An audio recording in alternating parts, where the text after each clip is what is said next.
사랑하십니다. 하나님은 절대로 자기 백성을 버리시는 법이 없습니다. 야단치고 혼낼지언정 절대로 포기하지 않습니다. 내가 하나님을 포기하고 버리지 하나님은 절대 버리지 않습니다. 그래서 여러분 혹여 하나님과 멀어져 있거나 또 심령이 뭔가 소원에 있는 분들이 있으면 빨리 돌아오십시오. 하나님께서 지금 양팔을 벌리고 여러분들을 맞이하고 기다리고 계십니다. 오늘 이러한 은혜가 여러분에게 있기를 축복합니다. 자, 오늘은 사무엘하 24장 17절에서 25절에 있는 말씀을 가지고 믿는 사람의 별명이라는 제목으로 말씀을 전하려고 합니다. 사람이 태어나면 보통 부모님이 출생신고를 하지요. 출생신고를 할 때에 거기 이제 이름을 적습니다. 그 이름은 평생 가지고 다니는 겁니다. 뭐 요즘에는 이름 바꾸기가 그렇게 어렵지 않게 되어서 뭐 내가 원하면 바꾸기도 하지만 뭐 아무튼 바뀌든지 안 바뀌든지 그 이름이라고 하는 것은 평생 죽을 때까지 가지고 다닙니다. 그 이름이 지어질 때에 부모님이 이렇게 살아라, 또 이렇게 살렸으면 좋겠다라고 하는 바람으로 보통 대부분은 그렇게 지어줍니다. 그런데 그 이름이 이 특징이 있는 것처럼 마찬가지로 믿는 사람에게도 별명이 따라다닙니다.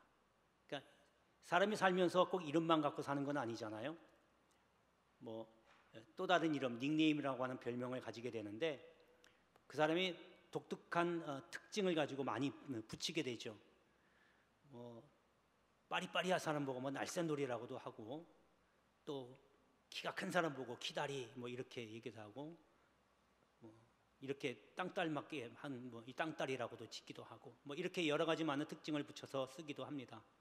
믿는 사람에게도 이런 별명이 붙게 되는데 에레미야는 눈물의 선지자라는 별명이 붙어 있고 능력의 사람, 능력의 선지자 그러면 엘리야를 말하게 됩니다. 믿는 사람에게도 이러한 별명이 붙는데 아무나 붙는 것이 아니고 오늘 말씀 전하려고 하는 그런 사람에 해당될 때에 어떤 믿음의 사람 혹은 하나님의 사람, 기도의 사람, 능력의 사람 이러한 별명이 붙게 됩니다. 오늘 말씀을 들으시고 여러분 올해 한 해도 이러한 믿음의 별명이 붙여지는 복된 사람이 되기를 주의 이름으로 축원합니다. 자, 첫 번째는 믿는 사람이 별명이 붙는 사람, 어떤 사람이 붙는가? 첫 번째는 해결하는 사람입니다. 다윗이 밧세바 사건 이후에 말년쯤 돼서 또 한 번 큰 실수를 범하게 됩니다.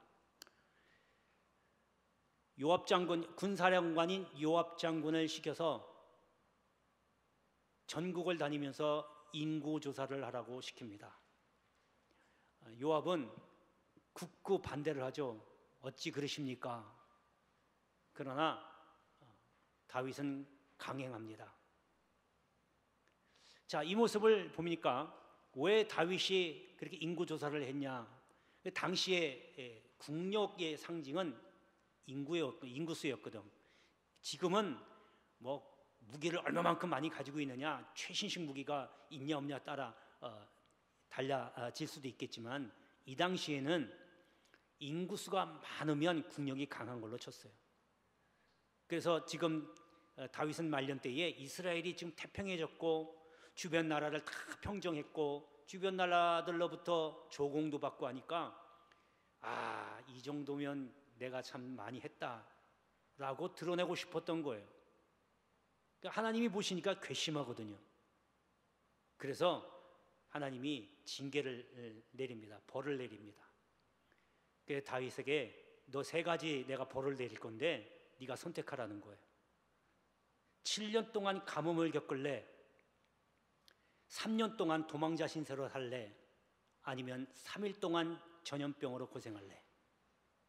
가만히 들어보니까 하나님의 사람 손에 붙여지는 것보다 하나님 손에 당하는 게 낫겠습니다. 그래서 3일 동안 전염병을 선택합니다. 하나님이 전염병을 내리시고 이스라엘을 전부 치시는데 7만 명이나 되는 사람이 전염병에 죽게 됩니다. 자, 이때에 다윗이 뭘 했냐면, 다윗이 보니까 하나님이 천사가 지금 전염병을 내려서 치시는 모습을 보게 된 거예요. 영원으로 본 거죠. 그러니 그 자리에 무릎을 꿇고 기도합니다. 회개 기도하는 거예요. 그 모습이 지금 17절에 그 기도하는 내용이 나옵니다. 이르되 나는 범죄하였고 악을 행하였거니와 이 양무리는 무엇을 행하였나이까? 청하건대 주의 손으로 나와 내 아버지의 집을 치소서. 이렇게 기도합니다. 무슨 얘기냐면, 하나님, 죄는 제가 저질렀잖아요. 제가 범죄했잖아요. 그런데 왜 죄 없는 이 백성들을 치십니까? 나를 치시고 내 가족을 치옵소서. 하나님 앞에 이렇게 간구하는 거예요. 자기가 잘못했다는 거죠. 여러분, 이게 참 중요한 겁니다. 지금 문제가 생긴 거예요. 나라적으로 지금 전염병이 돌고 있어요. 보니까 지금 하나님의 천사가 지금 전염병을 내려서 지금 백성들을 다 치고 있는 모습이에요. 이때 왕이 뭐 합니까? 무릎 꿇고 회개하는 거예요. 여러분, 문제가 생겼는데 지금 문제를 풀기 위해서 하나님께 기도한다는 거예요. 여러분은 지금 뭐부터 시작하십니까? 문제를 풀기 위해서 서점에 가서 인터넷 뒤져가지고 이 해결 방법이 뭔가 뒤지십니까? 사람들은 이럴 때 어떻게 해결해 나갔는지를 참고하려고 여기저기 사방팔방 돌아다니며 조언을 구하거나 책을 뒤지면서 찾으려고 합니까? 주신 이도 여호와시요 가져가신 이도 여호와십니다. 믿으시죠? 그렇다면은 가져가시는 분도 여호와시고 주시는 분도 여호와시니까 고치시는 분도 여호와이신 줄 믿으십니다. 믿기 바랍니다. 그러니까 기도해야 돼요. 문제가 있거든. 도서관에 가서 책 뒤지지 마시고, 나보다 나이 많은 사람한테 가서 어떻게 할까요? 고민 상담하지 마시고, 그 맨 위에서 만물을 주관하시는 하나님께 구하란 말이에요. 구하되 여러분, 문제를 해결하기 위해서 구하십시오. 근데요, 대부분 보면, 전부는 아니지만 대부분 보면 내 죄 때문에 생기는 문제가 많습니다. 거의 한 7, 80%는 다 내 죄 때문에 생기는 게 많습니다. 전부는 아니어도. 그러니까 해결 방법은 먼저 주님 앞에 무릎 꿇고, 하나님, 이렇게 어려운 문제가 내게 닥쳤습니다. 내가 하나님과 뭐가 지금 관계가 어긋나 있는지 나는 잘 모릅니다. 무식해서 잘 모르니까 하나님 알려주세요. 그러면 제가 주님 앞에 회개하고 다시 바로 잡겠습니다라고 회개 기도를 하셔야 돼요. 모르면 구하시라고요. 하나님이 희한한 방법을 알려주십니다. 말씀을 들을 때 감동을 주시든지, 찬양을 볼 때 뜨거운 눈물을 흘리게 하시든지, 아니면 누구의 입술을 통해서 그 말하는 걸 듣고 확 느끼게 하시든지, 하나님 희한한 방법으로 알려주십니다. 구하지 않으니까, 완악하니까, 이건 내가 할 수 있어라고 자기 힘으로 어떻게 해보려고 하니까 문제가 계속 길어지고 어려움이 오래가는 거예요. 지금 다윗이 하나님 앞에 회개하니까 하나님이 해결의 실마리를 열어주시는 거예요. 자, 그 다음 절 보니까 18절에 다윗에게 이르러 그에게 아뢰되 올라가서 여보스 사람 아라우나의 타작마당에서 여호와를 위하여 제단을 쌓으소서. 지금 하나님께서 선지자를 보내서 다윗이 지금 회개하니까 내가 해결해 주겠다. 그래서 해결 방법을 지금 알려주시는 거예요. 뭡니까? 예배드리라는 거예요. 다윗은 문제 해결을 하기 위해서 무릎 꿇고 회개 기도했고, 그 회개 기도를 통해서 문제의 해결 방법을 얻은 겁니다. 해결하는 사람인 겁니다. 그래서 믿음의 사람은 해결하는 사람이어야 합니다. 문제를 일으키는 사람은 결코 믿음의 사람이 아닙니다. 그 일으켜진 문제를 해결하는 사람, 그게 교회가 됐든 가정이 됐든 회사가 됐든 어떤 곳이든 내가 가는 곳에 그 문제가 해결되는 사람, 이런 사람이 진정한 믿음의 사람입니다. 이렇게 될 때에 믿음의 사람으로서 별명을 갖게 되는 줄 믿습니다. 할렐루야, 할렐루야. 여러분도 해결하는 사람이 되기를 축복합니다. 자, 두 번째는 예배하는 사람입니다.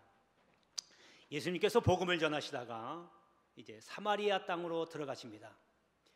사마리아는 어떤 지역이냐면 북이스라엘과 유다로 이스라엘이 갈라졌을 때 그 수도 북이스라엘이 바로 사마리아였어요. 근데 이 북이스라엘의 사람들은 이방 사람들과 혼인을 해서 자녀들을 낳고 이렇게 계속 이어져 왔던 거예요. 근데 그러니까 유대인들은요, 하나님 말씀에 이방인들하고 결코 결혼하지 말라고 율법으로 정해놨거든요. 그러니까 사마리아 사람들은 혼혈족이라는 얘기죠. 그러니까 만나지도 않고 쳐다보지도 않고 아예 그 땅을 들어가지도 않아요. 가로질러 가면 가까운 거리를 한 바퀴 뺑 돌아서 가는 정도거든요. 그런데 예수님이 그 사마리아 땅을 들어갑니다. 들어가서 피곤하셔가지고 우물가에 앉아서 쉽니다. 그때 마침 우물가에 한 여인이 나옵니다. 그래서 예수님과 그 여인이 이런 얘기 저런 얘기 합니다. 그러다가 이 여인이 이렇게 이야기합니다.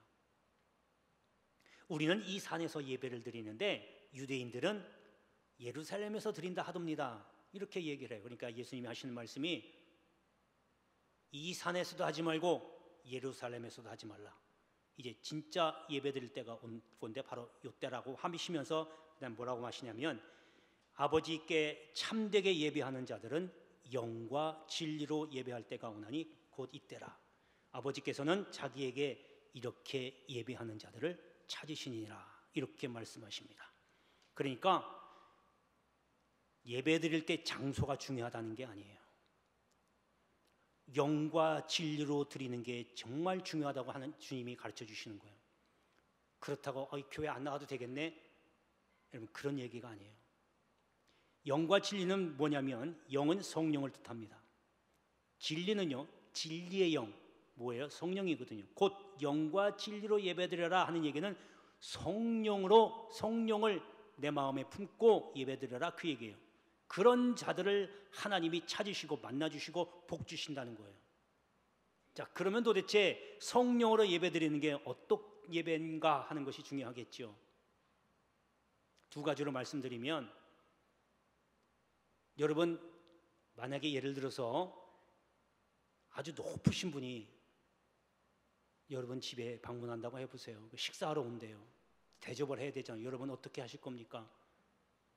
대통령이 만약에 오셔요. 여러분 집에 찾아오신다고 해보세요. 그러면 비서들이 전화할 거예요. 몇 날 며칠 몇 시에 대통령이 방문할 겁니다. 준비해 주세요. 그럼 여러분 집에서 뭐 하실 거예요? 청소 싹 다 해놓고 식사하시고 간다니까 집에서 뭔가 만들어서 식사 준비해야 될 거 아니에요. 어떻게 할 거예요? 대충 할 거예요? 정성을 다해서 준비할 거 아니에요. 여러분, 그 마음이에요. 예배드리러 지금 오셨어요. 오실 때, 나올 때 어떤 마음을 갖고 나왔냐 하는 거예요. 정말로 하나님 만날 마음을 갖고 왔느냐 하는 거예요. 그런 마음이 필요한 거예요.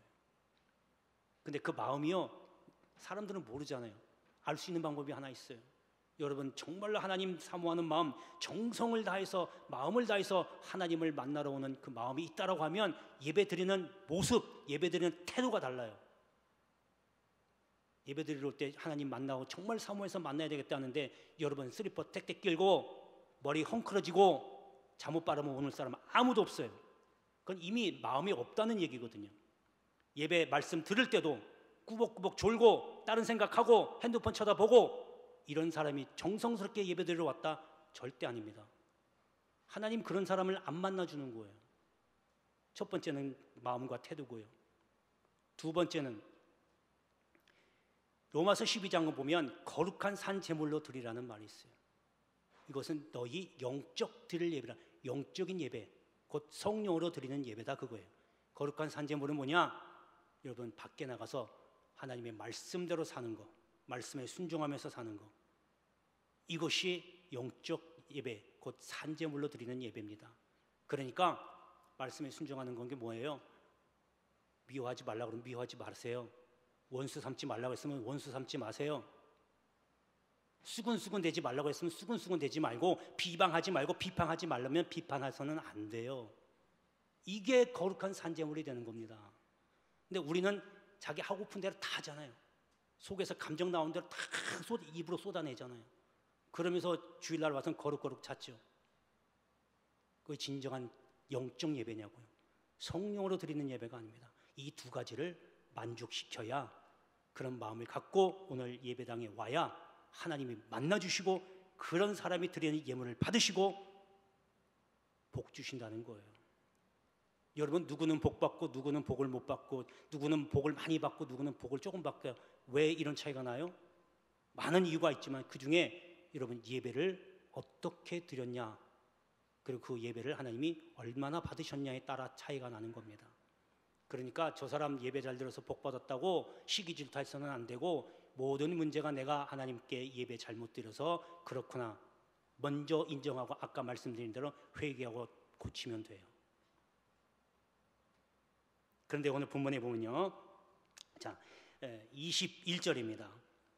다윗이 이르되 내게서 타작마당을 사서 여호와께 제단을 쌓아 백성에게 내리는 재앙을 그치게 하려 함이라 하는지라. 자, 선지자를 통해서 해결 방법을 하나님이 제시해 줬어요. 그리고 이제 다윗이 아라우나 타작마당에 갑니다. 타작마당은 뭐냐면요, 이제 추수한 곡식을 다 이렇게 정리해서 갈고 이렇게 하는 데예요. 그래서 그 땅에서 이제 그곳에서 예배드리려 하니까, 아라우나 소유의 마당이잖아요. 그러니까 아라우나가 왕에게 다 드리겠다고 합니다. 여러분, 여기서 잘 들으세요. 이게 중요하거든요. 다 드리는데 왕이 뭐예요? 왕은요, 명령 하나면 그거 다 가질 수 있는 위치에 있는 분이에요. 근데 뭐라 그래요? 아라우나에게, 아니야, 내가 정당하게 돈 주고 사서 그리고 그곳에 예배를 드릴 거야, 이렇게 말씀하는 거예요. 여러분, 우리는 예배 드리면서 혹은 하나님의 말씀에 순종하면서 다른 사람의 이름 거 빌려다가 내고 다른 사람이 한 것을 내 것처럼 하는 경우가 종종 있어요. 여러분, 선교도 마찬가지고 구제도 마찬가지고 내 주머니에서 나와야 돼요. 다른 사람 거 갖다가 해가지고 내 이름처럼 한다? 하나님 모르시겠어요? 다 알죠. 예배는 이렇게 드리는 겁니다. 오늘 우리 예배의 회복이 있어요. 여러분, 교회만 제대로 나온다고 예배 회복이 아닙니다. 제가 말씀하고자 하는, 주님이 말씀하고자 하는 예배의 회복은 여러분들이 지금까지 마음을 흘렸던, 예배 드릴 때 지금 세상 속에 지금 생각만 자꾸 하고 있던 그런 마음이 돌아와서 진정 하나님을 사모하는 마음, 정성을 다해서 하나님께 드리는 마음, 만나야 되겠다는 갈망하는 마음을 갖고 예배를 드리는 거, 이게 예배가 회복되는 겁니다. 예배당 와서 자리만 앉았다 가는 게 예배 회복이 아닙니다. 이렇게 예배를 드리니까 그 다음에 보니까 재앙이 그쳤더라, 복을 받은 거예요. 어디 그것뿐입니까? 이 아라우나 타작마당이 나중에 그 아들 솔로몬이 성전을 지을 때 거기다가 성전을 짓게 되는 겁니다. 이러한 큰 복이 어디 있습니까? 하나님의 성전이 아라우나 타작마당에 세워진다. 예배를 드렸더니 하나님께 주셨다, 복을 받았다는 겁니다. 여러분, 예배 드릴 때 기왕 드릴 거 정성을 다해서 사모하는 마음으로 드리고 이렇게 드릴 때 하나님이 주시는 큰 복을 다 받아주시기를 주의 이름으로 축복합니다. 자, 이제 마지막 세 번째입니다. 세 번째는 믿는 사람의 붙는 별명을 가질 수 있는 사람, 세 번째는 복을 받는 사람입니다. 여러분, 복은요, 하나님이 주시는 거고 또 하나님이 주시는 복과 은혜는 너무너무 많습니다. 참 다양합니다. 재물도 하나님이 주신 복이요, 또 권세도 명예도 하나님이 주시는 거고 건강도 하나님이 주시는 겁니다. 그런데 그 가운데 정말로 가장 큰 복은, 정말로 중요한 복은 구원의 복입니다. 우리가 아무리 재물이, 하나님께서 복 주셔서 재물이 너무 많고 다른 사람이 부러워할 만한 명예가 있고 권력이 있다 할지라도 여러분, 구원이 없는 복이라면 그 복은 아무 의미가 없어요. 말씀드렸지만 우리의 최종 목적지는 천국입니다. 천국에는 구원받는 자만 들어가는 곳입니다. 우리가 하나님께 복받아서 재물이 엄청나게 많아서 이 땅에 사는 날 동안에 편안하게 살 수는 있어요. 권세가 많아서 많은 사람들을 부리며 살 수 있어요. 건강을 허락하셔서 건강이 장수해서 오래 살 수도 있어요. 그러나 마지막에 죽음을 통과한 이후에 천국에 못 간다면 이 세상에서 누리는 물질과 재능과 권세와 명예가 무슨 의미가 있겠습니까? 한동안 잠깐일 뿐이에요. 그래서 많은 복 중에 구원의 복이 가장 중요한 복이고 없어서는 안 된 영적인 복입니다. 우리 연무대 교회 교인들은 이러한 다른 복도 좋지만 무엇보다도 이러한 영적인 복을 다 받아 누리시는 여러분 되시길 축복합니다. 자, 이제 본문 한번 보겠습니다. 25절입니다. 25절에 보면 그곳에서 여호와를 위하여 제단을 쌓고 번제와 화목제를 드렸더니 이에 여호와께서 그 땅을 위한 기도를 들으시매 이스라엘에게 내린 그 재앙이 그쳤더라. 하나님께 예배를 드렸습니다. 그리고 하나님이 복을 주셨습니다. 재앙이 그쳤고 그뿐만 아니라 아까 말씀드린 대로 솔로몬의 성전이 그곳에서 세워집니다. 여러분, 우리가 다 복받기를 원하시잖아요. 아까 말씀드린 대로 구원의 복이 최고이기 때문에 구원의 복을 받으시고 그 다음에 우리의 눈에 보이는 여러 가지 많은 복들도 받으면 더 좋지요. 여러분, 예배 드릴 때 복 받으시기 바랍니다. 어차피 와서 1시간 하나님 앞에 드리는 시간이잖아요. 건성으로 드리지 마시고 마음을 다해서 정성을 다해서. 그러니까 그렇게 하려면 뭐예요? 대통령, 아까 말씀드린 대로 대통령 맞이하려면 온갖 준비를 다 정성스럽게 하잖아요. 하나님 만나러 오시는데 여러분 그냥 오지 마시고 최소한 하루 이틀 전에는 준비하셔요. 마음으로 준비하라는 얘기예요. 분주하게 어디 가서 뭘 준비하고 그런 게 아니라 집에 앉으셔서 말씀 보고 기도하고 찬송하면서 마음을 깔아앉히고 마음을 성결하게 하라는 겁니다. 여러분, 하나님이 구약시대 때 신약시대 때 임하십니다. 직접 임하시는 거예요. 근데 그때 보면 하나님이 명령하셔요. 이틀 동안 옷을 빨고 몸을 성결하게 하라. 3일째 내가 내려가겠다. 오순절 다락방에서도 기도했어요. 하나님 사모하면서 기도했어요. 그럴 때 오순절 50일 날 성령이 임하셨어요.